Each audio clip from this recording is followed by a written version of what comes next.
Hi అండి అందరికీ welcome back to my channel Latha Nani 004 officials. మెత్తటి దూదులు లాంటి ఇడ్లీలండి, అప్పటికప్పుడు చేసుకునేటి.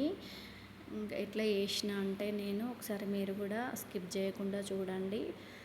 నేను ఒక కప్పు పల్లీలు తీసుకున్న, ఒక కప్పు ఇడ్లీ రవ్వ, హాఫ్ కప్పు పెరుగు. నేనైతే ఇడ్లీ రవ్వ పెరుగులో కలుపుకొని పల్లీలు అయితే వేయింపుకొని ఆ పొడి రవ్వ పెరుగులో అది ఇడ్లీ పిండి నానినాక గట్టిగా అవుతుంది కాబట్టి మళ్ళీ ఈ పొడి పోసుకున్నాక కొంచెం కొంచెం వాటర్ వేసుకుంటూ మంచిగా మన ఇడ్లీ పిండి లెక్క కలుపుకోవాలి. దాంట్లో కొంచెం ఉప్పు, కొంచెం సోల పొడి వేసి నేనైతే మంచిగా కలిపి వెంటనే అయితే పక్కన అయితే పెట్టలేదండి. ఎందుకంటే స్కూల్ స్టార్ట్ అయినాయి కదా, ఇంకా అంత టైం కూడా ఉండదు.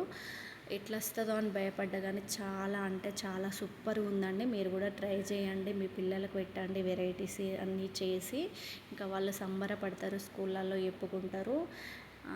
వాళ్ళు హెల్తీగా ఉండడమే మనకు కావాలి కదా. మనం నెగ్లెక్ట్ చేసుకొని వాళ్ళ హెల్త్ కోసమే